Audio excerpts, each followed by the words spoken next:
अंजली दमानिया यांनी लालसिंह राजपुरोहित यांच्यावर निशाणा साधलाय।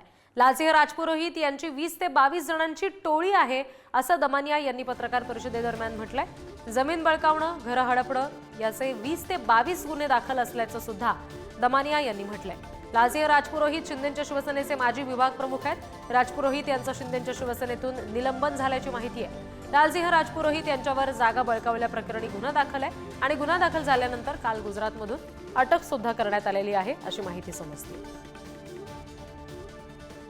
तर हे राजपुरोहित नेमके कोण आहेत आपण ग्राफिकच्या माध्यमातून समजून घेऊया। लालसिंह राजपुरोहित शिंदेच्या शिवसेनेचे विभाग प्रमुख आहेत। मालाड, कांदिवली आणि चारकोपचे विभाग प्रमुख म्हणून ते काम पाहत होते। राजपुरोहित पूर्वी ठाकरेंच्या शिवसेनेचे कार्यकर्ते होते। ठाकरेंची शिवसेना त्यांनी सोडली आणि राजपुरोहितांनी शिंदेच्या शिवसेनेत प्रवेश केला। गुन्हा दाखल झाल्यानंतर राजपुरोहित यांचं शिंदेच्या शिवसेनेमधून सुद्धा निलंबन करण्यात आलं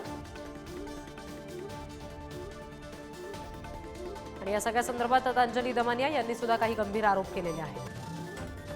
कांदिवली, गोरेगाव, मालाड, कांदिवली मधला एक जो नेता, सो कॉल्ड नेता आहे, त्याचं नाव आहे लालसिंह राजपुरोहित। त्याचं पण अशीच एक टोळी आहे, 20-22 माणसांची टोळी आहे असं मी ऐकलं। लोकांच्या घरं बळकावणं, ऑफिस बळकावणं, झोपड्या बळकावणं, जमिनी बळकावणं, या व्यक्तीवर आणि त्यांच्या सहकाऱ्यांवर 20 ते 22 FIRs आहेत। मी एकनाथ शिंदेंना फोन केला की हा तुमच्या गटाचं ऑफिस आहे इकडे, हे अनधिकृतपणे त्यांनी घेतलेलं आहे, बळकावलेलं आहे या कुटुंबाकडनं। 5 दिवस झाले त्यांनी ते खाली केलं नाही। शेवटी काल त्याला गुजरातवरनं पोलिसांनी अटक केली आहे। आणखी तपशील आपण घेणार आहोत। प्रतिनिधी निखिल चव्हाण आपल्याशी जोडले गेलेत त्यांच्याकडून। निखिल, या सगळ्या संदर्भात आता आणखी काही तपशील समोर येत आहेत का? राजपुरोहित यांना आता अटक तर झाली आहे, यापुढची कारवाई नेमकी काय असू शकते?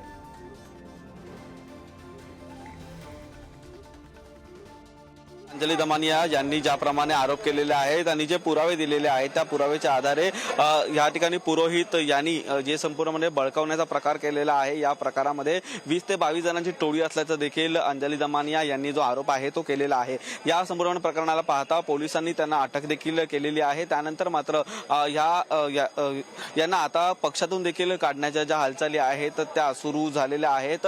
एकनाथ शिंदे यांच्या पक्षाचे ते विभाग प्रमुख होते आणि त्यांना या पक्षातून काढण्यासंदर्भातले जे आदेश आहेत ते आता एकनाथ शिंदे यांनी देखील दिलेले आहेत। त्यामुळे ही संपूर्णपणे पक्षाकडून तर कारवाई झालेली आहे। आता पोलिसांनी त्यांना ताब्यात घेतल्यानंतर ही संपूर्णपणे पुढची कारवाई आहे ते सुरू करण्यात आलेली आहे। त्यांनी याआधी देखील असे प्रकार केलेले आहेत का आणि याच प्रकारांमध्ये पाहता किती लोकांचे हाल आहेत ते झालेले आहेत आणि त्याच्यामध्येच पाहता जे काही संपूर्णपणे प्रॉपर्टी त्यांनी जी हडपलेली आहे, ज्याप्रमाणे आरोप करण्यात आलेले आहेत त्या संपूर्णपणे आरोपांची या ठिकाणी विचार करत पोलिसांनी पुढची कारवाई आहे ती आता सुरुवात केलेली आहे।